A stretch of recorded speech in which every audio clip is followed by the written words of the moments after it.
Hello, dear book dragons. Happy Easter and happy April. Finally, I'm going to talk about the books I read in March. In Swedish, we say Mars. I read 7 books in March, and the first one I read was a Swedish book, The Pianist by the lake in the mountains. Mountain Lake, The Pianist by the Mountain Lake. And the author is Karin Herjegård, and I read another book by her not so long ago, so I think I talked about that book in my February video, if I remember correctly. So this is kind of a series up in the north of Sweden. People, so we follow one person that is in every book, and in every new book there's also new people.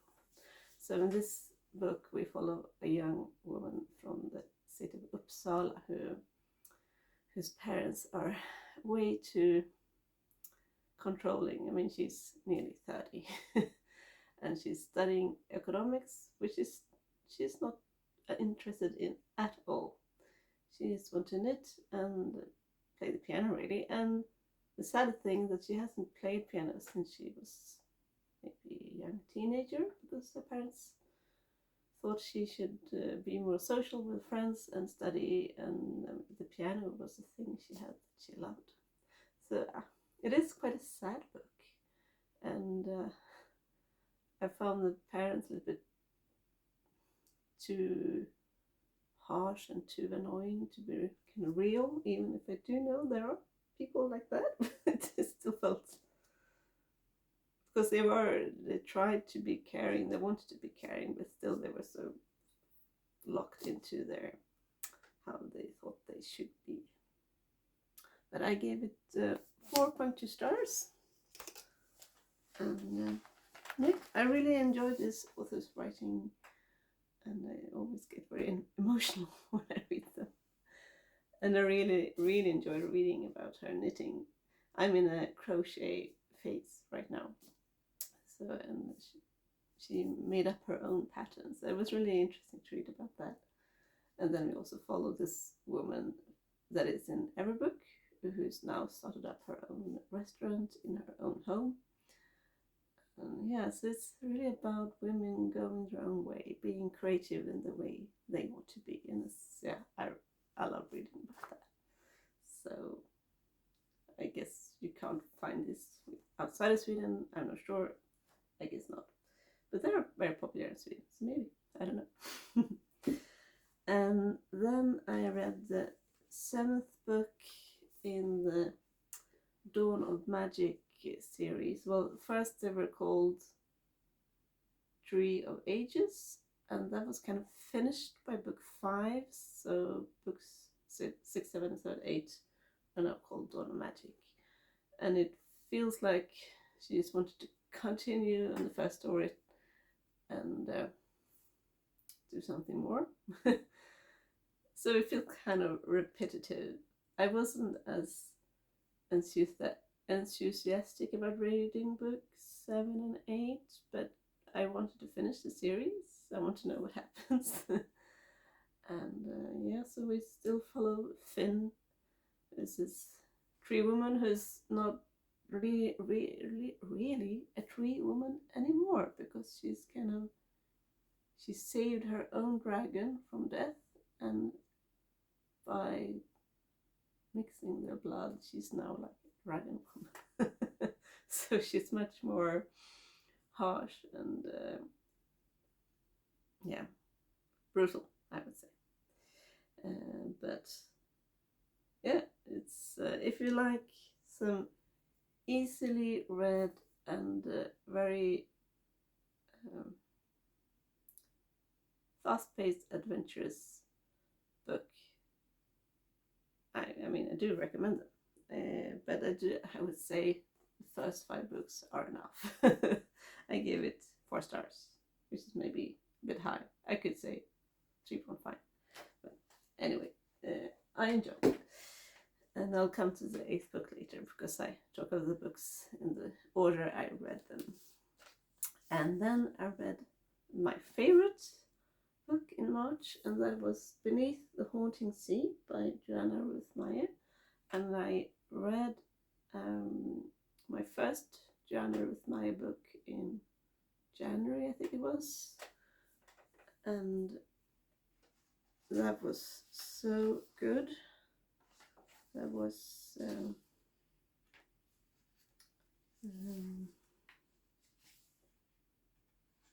Echo North. So I talked about that in my January video, and that was such an amazing book, based on stories we have, like old stories. But this is a totally her own made-up fantasy world. So this is a book about a young woman called sorry, I'm tired today. Oh yes, Talia, a 16-year-old young woman called Talia who has been living in the Emperor's palace with her mother for several years since her father died. And in the very beginning of the book, she is told by her mother that her father, that she thought was her father, is not her father, but she is the Emperor's daughter, and he is dying. So they're going to proclaim her as the new Empress on her 16-year-old birthday party. But that goes totally wrong because she has an enemy, another young woman who's hated her since they met, and she steals the throne from her and sends her away and her mother to another country who's kind of the outskirts of this big empire. And you could say that this book is a mix of Pride and Prejudice and the Silmarillion. And I read about this on Goodreads, and I must say I do agree. I haven't read the whole of Silmarillion, I just read the beginning, but I understand what they mean, because it's a lot about music in this book. It's a lot about the beginning of the world. It's of the gods when they created the world. And Talia doesn't believe in the gods. No one is following the gods anymore. But when she arrives on this island, and well, before she arrives on the island, because they have to go by sea, and this is called Beneath the Haunting Sea, her mother kind of goes crazy when they're on the sea. She feels her mother goes crazy because she keeps staring at the sea, hearing this music, and Talia hears the music as well, but she doesn't understand it. And yeah, her mom gets sick and more strange, and throws herself in the sea to save Talia. She tells Talia, I'll do this to save you. And of course she's devastated because her mother obviously dies. And so she arrives to this new island, her new home, totally alone. And arrives in this manor with this old, well, it's not very old. No, he's not old, but he maybe, I don't know, 50 maybe, 50, I'm not really sure. But he's very sick, so he feels old. And he has 2 young sons, and well, she meets his youngest son, and apparently she's supposed to marry this young man, and that was also made up by the new empress just to keep her away. And of course she falls first for the older son, who's not there when she arrives, but he comes later. And but this young man she's supposed to marry is very sweet to her, and well, not first because they don't want to marry each other. It's really annoying, obviously. He just wants to play his kind of piano, and he has a lot of instruments, and it's so lovely to read about his music. But there's so many strange things going on in his house. She keeps hearing this music from the sea. She's not allowed to go down to the beach. There's this old, what's it called? Well, where you pray to the gods. An old, old place down by the sea. Of course, she's not allowed to go in there. She's kind of so determined to find out what is the mystery of this house. She gets obsessed by this and reads the old books, all the old books in this house, goes into the old library where she's not allowed to go, and realizes the gods are real, and she gets determined to save her mother. And yeah, I won't tell you anymore, but this was such a beautiful book, such an interesting lore about the gods, the sea god, and this new goddess who killed the sea god and took over his world, and all this mystery. It was such a beautiful book, and I gave it 5 stars. So yes, I said this was my favorite book of the month, and one of my favorite books. I have three favorites, and it was just wow. You have to read it. And this is, I think, her first book she wrote, and it's really good for a first book. She's written several other books that I really want to read as well, but I think these are the only ones that are at my library, unfortunately. And I really try not to buy new books. I try to really keep it down. Well, I'll see how that works. And then I read the kind of companion book to that book, which is Beyond the Shadowed Earth. And I was a little bit disappointed first, because I thought it was like a continuation of Talia's story. But it wasn't at all. It was actually about her first nemesis, the crazy young woman who sent her away from the palace, the woman who became the new empress. Yeah.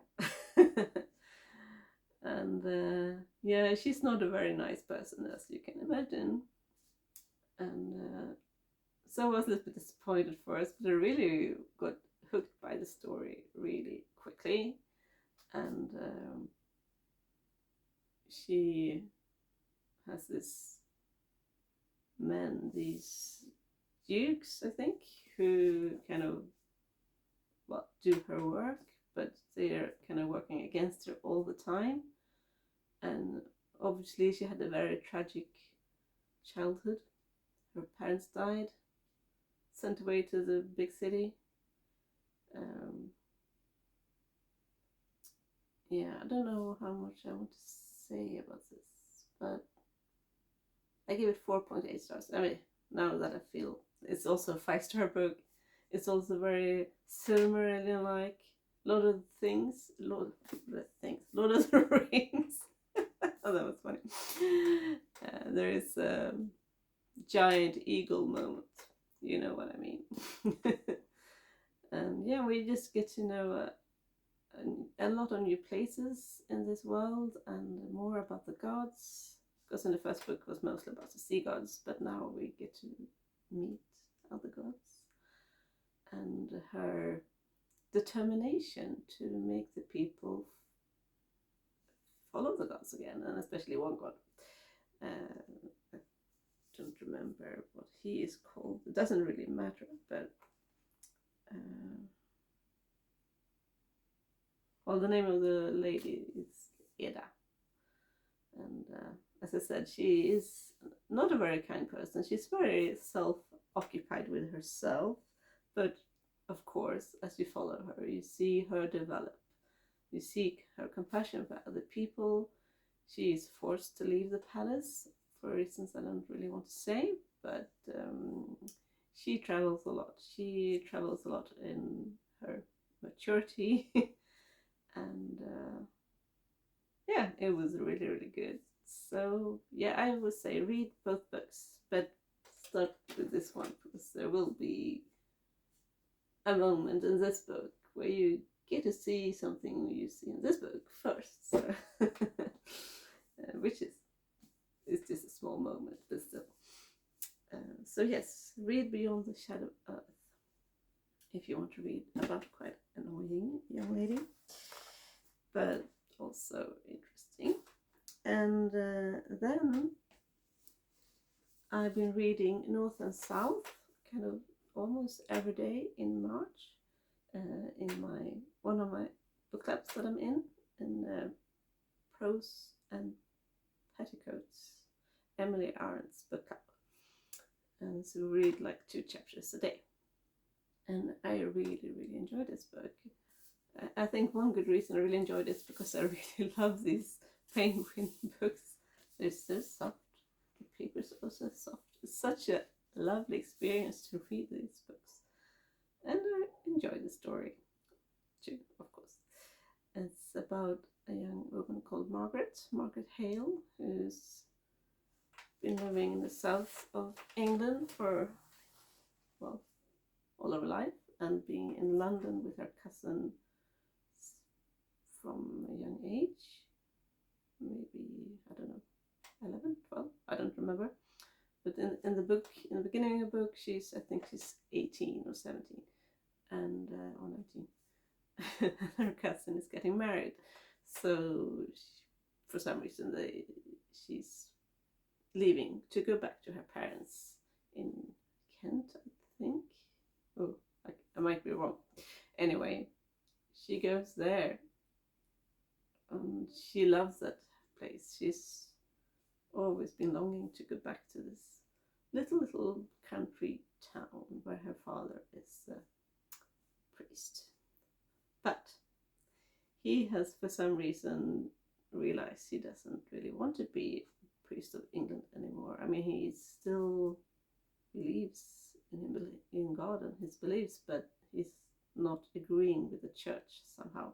And we don't really get to know why and what is the problem.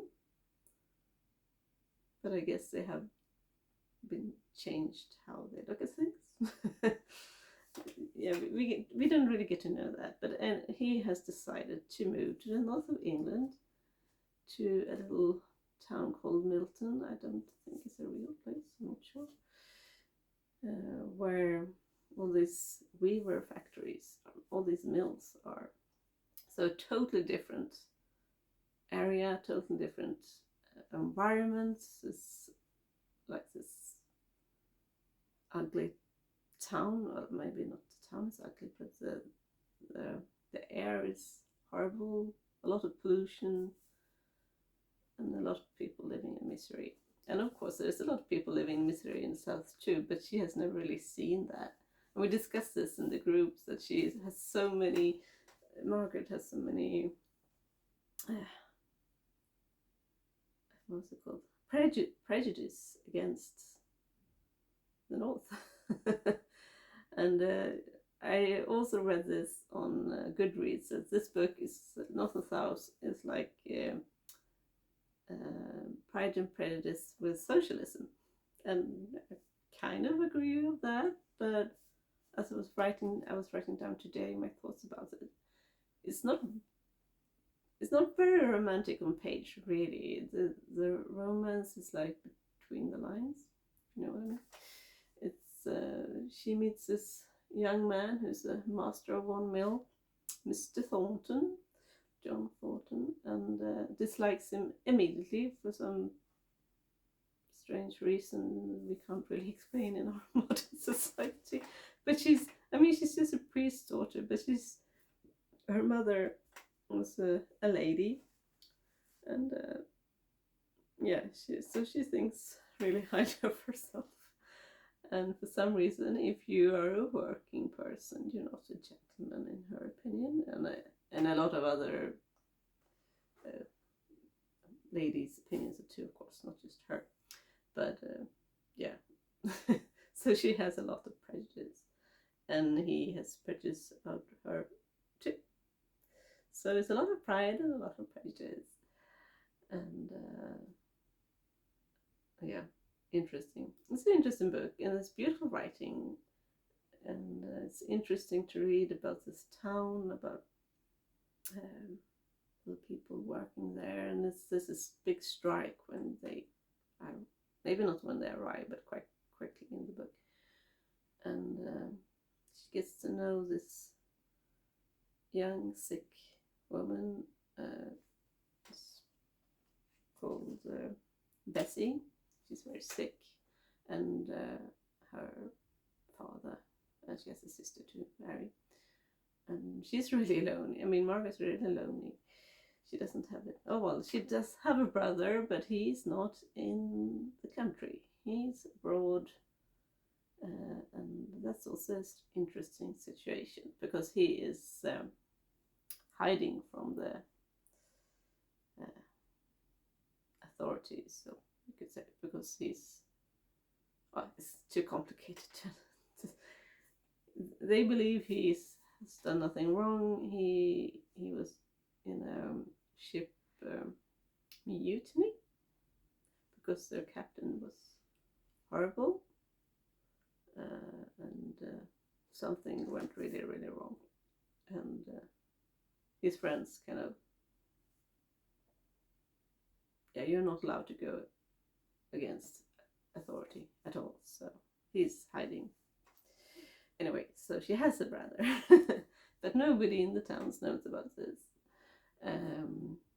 Yes, it's about that. It's about her relationship with this Mr. Thornton and her father, who is Mr. Thornton's teacher, because that's why he moves there, to become a teacher to Mr. Thornton and also other people. Because, I mean, he's rich, he has time to educate himself. And yeah, it's I gave it 4.5 stars. As I said, it's beautiful writing, it's really interesting, but quite often it's like kind of abrupt endings of chapters. You have a discussion, but since suddenly it's gone, the ending felt very rushed and abrupt. Yeah, it was an interesting book, and it was strange. And I mean, obviously a book of its time. Very easy to read. There are this Bessie, her father's, he has a very broad accent, and she writes in accent, or dialect, I mean, and it's just kind of difficult to understand, but it doesn't really matter. It's not long speeches, so. And oh yeah, this man, Bessie's father, he's a really interesting person. So there are some really interesting characters in this book, but also very sad. There are a little bit too many people dying, I would say. Just so you know. But I have another book by Elizabeth Gaskell that I kind of half read, but gave up on. I got angry. I think it was many, many years ago I read it. I just felt it was just the head person. This is wives and daughters. It was just everyone was so cruel to this lovely young woman, and I don't want to read this anymore. But I do want to finish it sometime, so sometime I'll go back to it. Anyway, then I read the last book in the Dawn of Magic series, and it was a good ending. It was kind of predictable, and they found the right enemy. There were several enemies, but it was like, who should we cooperate with to make everything right? And of course, everything turned out as it should. Yes, I won't say anything more about that. So, like I said before, if you want to read an easy, fast-paced series, I do recommend it. It's not amazing writing, it's not very deep, but it's fun and entertaining. And then I read the last book of the month, and also a favorite of the month, and that's Hamnet by Maggie O'Farrell, and we read that in my other book club by Christy and Jones. And yeah, this was so good. Such beautiful, dreamy writing, beautiful, lovely, and very sad story. And it's about Agnes, who is the wife of William Shakespeare. He is never named by his name. They call him the scholar, the son, the husband, very interesting way. So Agnes and Hamlet, who are their son, are like the head people in this book. And you go forwards back in time. In the beginning, we follow Hamlet, who is his twin sister Judith is really, really sick. He realizes this is something dangerous, but no one is at home. For some reason, no one is at home. His mother is at her old home, tending her bees. So he kind of run around first to find people and then run to the physician of the town. And so that's the beginning of the book. And then we get to follow Agnes and William Shakespeare when they first met. So we go back in time to when they met, and then we go forwards back in time. This was like forwards and backwards, weaving around the story. And it was really fascinating. And we also go on a little trip to Italy and just to see how the pest plague came up to England. So this is a short side story, really. But Agnes is such an interesting woman. She's learned by her mother everything about nature, about taking care of sick people, and she can look at a person and immediately know things about their life, how they will live, how they will die. And yeah, such a fascinating story. And we know from the beginning that Hamlet will die. And yeah, when that finally happens, of course, that's devastating, and especially for his twin sister. And that's just so sad to read. I didn't cry a lot, but I did cry a bit. And we had actually planned to watch this today at the cinema, but I felt too tired to go into town because our local cinema doesn't show it anymore, unfortunately. And so we're not going to see it now, but at some point I'll see the film. And I understand it's a little bit different from the book. Yeah. So that's what I want to say about this book. So my 3 favorites were obviously this book and the genre with my books. So yeah, I hope you got inspired to read something, and have a lovely Easter. I'll see you probably at the end of April, or maybe I'll do a mid-April film. I don't know. Have a good day. Bye.